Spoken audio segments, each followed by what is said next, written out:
M News కి స్వాగతం.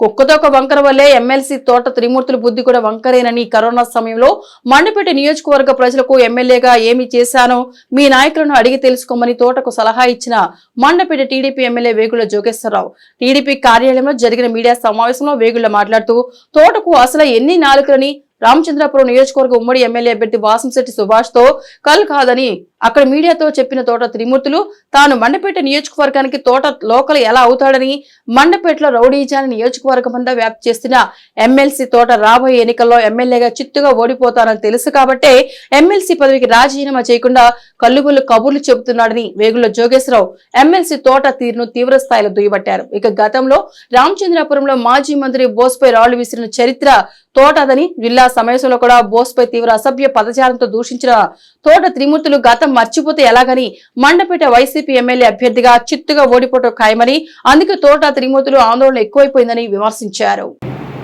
అందరికీ నమస్కారం. ఈ మధ్యన 2-3 సమావేశాల్లో శ్రీ తోట త్రిమూర్తులు గారు నా పైన కొన్ని అసత్యమైనటువంటి మాటలు మాట్లాడుతూ ఉన్నారు. అందులో మొదటిది మండపేట ఫిషర్మెన్ మత్స్యకారుల సమావేశంలో కరోనా సమయంలో ఆయన ఏం చేశాడు అది మళ్ళీ మూడోసారి ఇంకా అంతకుముందు ఒకసారి అడిగాడు. దానికి నేను క్లియర్గా సమాధానం చెప్పాం. బాబు నీ కూడా తిరిగే కామత్ పాపరాడిని అడిగితే ఆయన చెప్తాడు. ఆయన నన్ను ఫోన్ చేసి కరోనా సమయంలో మీరు ఇచ్చే కిట్ల వల్ల చాలా ఆనందం ఫీల్ అవుతున్నారు. ఆ పార్టీ ఈ పార్టీ అనే సంబంధం లేకుండా అన్ని కులాలకి ఎవరైతే కరోనా బాధపడ్డో అందరూ మీరు కిట్లు ఇస్తున్నారో మిమ్మల్ని నేను మనస్ఫూర్తిగా అభినందిస్తున్నానని చెప్పి ఆయన ఫోన్ చేశాడు. అదే సాక్ష్యం అని చెప్పడం జరిగింది. కానీ మీరు ఏంటో తెలీదు, కుక్కతో వంకరలాగా అంటే చెప్పిందే చెప్తే కొంతమంది అని నమ్ముతారేమో అన్న ఒక ఏదో ఉంది సామెత, బ్రాహ్మణుడు మేకలాగా. కానీ అది చెప్పిన దాని కౌంటర్ ఇవ్వడం మానేశారు, లేదా దాని వివరం చెప్పడం మానేశారు. మళ్ళీ అదే పేలాపన ఏంటిది అంటే ఇంకా ఈ ట్రిక్లకి మానరాత్రి మూర్తులు గారు మీరు ఇదొక విషయం. రెండో విషయానికి వస్తే కపిలేశ్వరం మండలం కపిలేశ్వరం గ్రామ పంచాయతీ నువ్వు మంచినీళ్ళు కూడా ఇవ్వలేకపోయావు. నేనేదో 2 ట్యాంకులు కట్టించేసాను, కొద్ది రోజుల్లో ఇవ్వబోతున్నాను అంటున్నారు. మరొకసారి మీరు గతం మర్చిపోతుంటే ఎలాగండి? 2,58,00,000తో వాటర్ గిడ్ ప్రాజెక్ట్ కపిలేశ్వరంతో సహా ఓన్లీ కపిలేశ్వరం 2,58,00,000, మొత్తం మండపేట నియోజకవర్గం 96 కోట్లు, 2,58,00,000 కపిలేశ్వరం గ్రామం.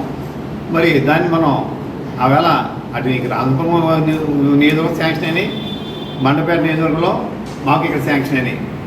దాన్ని ఈ గవర్నమెంట్ రాగానే రద్దు చేసి 3 సంవత్సరాలు గాలి కుదిరేసి ఎన్నికల ముందు మీరు మొదలుపెట్టి ఇంటింటికి పోలాయని చెప్పేది మా పేరు మార్చి మీరు మొదలుపెట్టి దాన్ని ఇంకా పూర్తి చేయకుండా 5 సంవత్సరాల పాటు ప్రజలు నష్ట కష్టాలు పెట్టి ఏం చేశాడు? నీరు కూడా ఇవ్వలేకపోయాడు. ఏంటండి మాటలు? మరి మీరు ఏం చేశారు? ఆయన శాంక్షన్ అయిందని సెంట్రల్ గవర్నమెంట్ శాంక్షన్, అది స్టేట్ గవర్నమెంట్ కూడా కాదు. మరి మంచినీళ్ళ కాడ కూడా మీకు రాజకీయమా?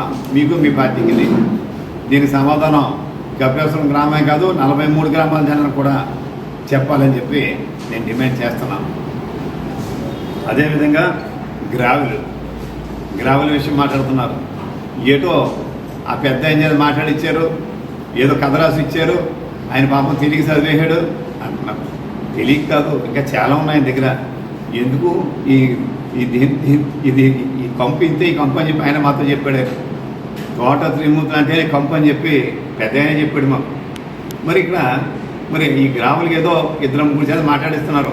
ఎన్ని వేల లారీలు ఇక్కడ తోలి 10 లారీలు లేదా 100 లారీలు, ఎన్ని వేల లారీలు చాలా ఈవేళ కూడా మేము. మరి ఆ వేళ మీడియా ఎవరే పట్టుకున్నారే, మరి దానికి సమాధానం చెప్పలేదే. అంటే మీరు మసిపూసి మారడికాయ చేయడంలో, కబుర్లు చెప్పడంలో పూర్తిగా మీరు సిద్ధహస్తులు. అందుచేతే మీకు నచ్చినట్టు మీరు ఏం కావాల్సింది మీరు చేసుకుంటున్నారు తప్ప మరి దోపిడీ అయితే సుమారు 20-30 కోట్లు దోపిడీ చేసి కేశవరంలో ఒక్క గ్రాముల కొండ మీద ఈవేళ మీరు కథలు చెప్తున్నారంటే మరి ఏమన్నా అర్థం అవ్వట్లేదు. ముఖ్యంగా మీ మాటల్లోనే మీ యొక్క ఆందోళన, మీరు భయపడుతున్నారని చెప్పి అందరికీ అర్థమవుతూ ఉంది. ఎందుచేతనంటే మా పెద్దలను చూసి మీరు భయపడుతున్నారు. ఈవేళ మేము ఇక్కడ కులాలు నేను మాట్లాడుతున్నానంటే అది కుల రాజకీయాలు చేసి మీరు కుల రాజకీయాలు చేసి నేను చేస్తానంటారు. నాకు 2 అమ్మాయిలు, మా తమ్ముడికి 1 అమ్మాయి అబ్బాయి, నలుగురు. ఆ నలుగురు యొక్క జంటలో 8 కూడా ప్రతి ఎలక్షన్లో 2009, 2014, 2019, 2024 డోర్ టు డోర్ క్యాన్వాస్ కూడా తిరుగుతూ ఉంటారు. ఎప్పుడు చేస్తున్నారు, ఇది కొత్త కాదు ఇది. కానీ ఈవేళ మీరు మా పెద్దలను చూసి మీరు ఎందుకు భయపడుతున్నారో నాకు అర్థం అవ్వట్లేదు. బహుశా ఆయన తండ్రి గారు జ్ఞాపకం వస్తున్నారేమో. పెద్దాపురం డిఎస్పీ పట్టపు శివరామకృష్ణ గారు జ్ఞాపకం వస్తారేమో ఆయన చూస్తుంటే, పట్టపు శివరామకృష్ణ ఈయన చూసి అందుకు భయపడతారేమో అనుకుంటా ఉన్నాను. ఆయన తండ్రి అంటే మీకు ఎంత భయమో నాకు పూర్తిగా తెలుసు, మీకు కూడా తెలుసు. ఇంకో విషయం చెప్తున్నారు మీరు, ఏదో రకరకాల మాట్లాడుతూ ఆయన మీ లీలాకృష్ణ గారు, మరి మీ చిన్నల్లుడు గారు ఏదో వెంటేహారు తోసేసారు, చంపేశారు అని మాట్లాడుతున్నారు. రాజకీయాల్లో మాట అనుకోవడం ఖాయం. దాన్ని మీరు రెచ్చగొట్టడానికే మీ ఇష్టం వచ్చిన పరిభాష మీరు మాట్లాడుతూ ఉన్నారు. మీరు ఒక రాజకీయ వ్యభిచారి. ఎంచేతనంటే ద్రాక్షారామ సెంటర్లో ఆవేళ బోస్ గారికి సంబంధించినటువంటి ఒక లిక్కర్ షాపు, మీ పార్టీ కార్యాలయం, రాళ్ళు తీసుకున్న విషయం ద్రాక్షారామ సెంటర్లో ఎవరైనా చెప్తారు. మరి నేనే ప్రత్యక్ష సాక్షిని. జిల్లా పరిషత్ మీటింగ్లో శ్రీ పిల్లి సుభాష్ చంద్రబోస్ గారికి మీకు మధ్య నేను కూర్చుని ఉంటే, ఆవేళ వయస్సును కూడా మీరు గమనించకుండా, పెద్ద ఆయనను కూడా చూడకుండా అసభ్య పదజాలం మాట్లాడి ఆయన మీదకి వెళ్తూ ఉంటే, అది మరి నేను తర్వాత స్టేజ్ మీద వచ్చి రాజప్ప గారు అడ్డుకున్న విషయం పాపం మీరు మర్చిపోయి ఉంటారు. అంటే మీకు కావాల్సినప్పుడైతే మీరు బోస్ గారిని అవకాశవాదిగా, అంటే మీ అవసరం కోసం ఆయన మీరు వాడుకుంటున్నారు. మరి మీరు బోస్ గారితో మీరు ఎలా కలిసి మీరు తిరుగుతారు, సమాధానం చెప్పాలి. రాళ్ళు విసురుకున్నారు, ఒకరి మీద ఒకరు కలపడపోయారు, ఇన్ని చేసి ఈవేళ బోస్ గారితో మీరు ఎందుకు తిరుగుతున్నారు, సమాధానం చెప్పాలి. మరి ఇక్కడ బాబు నాయుడు చౌదరి అని చెప్పి ఒకటి చూపించారు. మరి ఈయన చౌదరి మధ్యలో ఉన్న మన జనసేన అధ్యక్షులు అసలు ఏమాత్రం కనీస సంగీత జ్ఞానం లేదా? నారా చంద్రబాబు నాయుడు గారు తెలుగుదేశం పార్టీ అధ్యక్షులు, లీలాకృష్ణ గారు మండపేట నియోజకవర్గం జనసేన ఇన్ఛార్జి, నేను మండపేట నియోజకవర్గం తెలుగుదేశం ఇన్ఛార్జిని, తెలుగుదేశం అభ్యర్థిని, మరి ఎన్డీఏ అభ్యర్థిని. మరి దీన్ని పట్టుకుని మరి ఆ ముగ్గురు కలిసారు, అందులో వాళ్ళ కుల రాజకీయాలు చేసుకోవచ్చు, నేను చేయకూడదు అంటే మీ మాటలను వచ్చేస్తుంది మీ యొక్క దోలతనం. మీరు భయపడుతున్నారో, మీరు ఇక్కడ మీకు ఏ సినిమా లేదు. నిజంగా మీకు సినిమా ఉంటే, నిజంగా మీరు నెగ్గుతారనే మీకు ఒక నమ్మకం ఉంటే ఎమ్మెల్సీ పదవికి రాజీనామా చేయండి. అప్పుడు మీ అనుచరులు నమ్ముతారు మిమ్మల్ని. ఓహో, మా ఓడి కూడా కాన్ఫిడెంట్గా ఉన్నాడో అందుకే రాజీనామా చేశాడని. మీరు ఓడిపోతున్నారన్న విషయం మీ సర్వే ద్వారా మీకు తెలిసింది. మీకు తెలిసి కాబట్టే ఏదో ఏం మాట్లాడుతున్నారో తెలియకుండా, ఉత్సవం నీచం తెలియకుండా నోటికి వచ్చినట్టు మాట్లాడుతున్నారో. మా సినిమా అయిపోయిందని మీకు నమ్మకం ఉంది కాబట్టి మీరు ఎమ్మెల్సీ పదవినే ఎలాగ మీరు ఎమ్మెల్యే నెగ్గుతామని చెప్తున్నారుగా, మీరు ఇంకెందుకు ఎమ్మెల్సీ పదవి రాజీనామా చేయండి.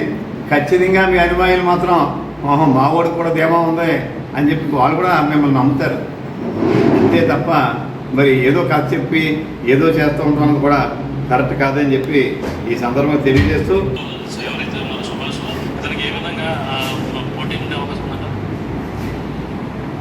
ఏ విధంగా పోటీ అంటే ప్రజలు ఓటేసి కూడా చూస్తారు.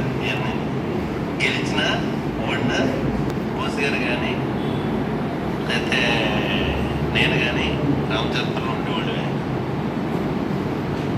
దాంట్లో ఏమన్నా లేదు. మరి అతను గెలిస్తే ఏం చేస్తాడు, ఓడిపోతే ఎక్కడ ఉంటాడు అనేటువంటిది ప్రజలు నిర్ణయించుకోవాలి. దాని గురించి మనం ప్రత్యేకించి చెప్పడానికి లేదు. విజ్ఞత కలిగినటువంటి ప్రజలు రామచంద్రపురం నియోజకవర్గంలో ఏం చెయ్యాలి, ఎవరు ఓటేయాలి, ఎందుకు ఓటేయాలి అనేటువంటిది తెలియనటువంటి అమాయకులు మాత్రం తప్పనిసరిగా ఎవరు ఓటేయాలనేటువంటిది చేసే మంచి నిర్ణయం చేస్తారనేటువంటిది నా అభిప్రాయం. దీని అర్థం ఏంటండి అయ్యా? అంటే రామచంద్రరావు అభ్యర్థి ఆయన స్థానికుడు కాదు, ఆయన ఉండడు. కానీ నేను స్థానికుడిని, తను త్రిమూర్తి గారు పోస్ గారు స్థానికులు. నెగ్గినా ఉన్నా రామపురంలో ఉంటాం. అంటే మండపేట ఉండడైనా మరి మొన్న మాట్లాడిన మాటలే సుభాష్ గారు మన ఎవరో మన పిల్లి సుభాష్ చంద్రబోస్ గారు అబ్బాయి నామినేషన్ వేసినాడు మాటలు. అంటే 10 రోజులు కూడా పూర్తవలేదు. అంటే మీ యొక్క నైజం, మీ మనసులో ఉన్న మాట బయటకు వచ్చింది. నేను రామపురంలోనే ఉంటాను, కానీ ఇక్కడేం చెప్తున్నావు? నా అడ్డా మండపేట. మరి ఏంటి మీరు అడ్డా మండపేట అయితే రామపురం ఉంటుంది?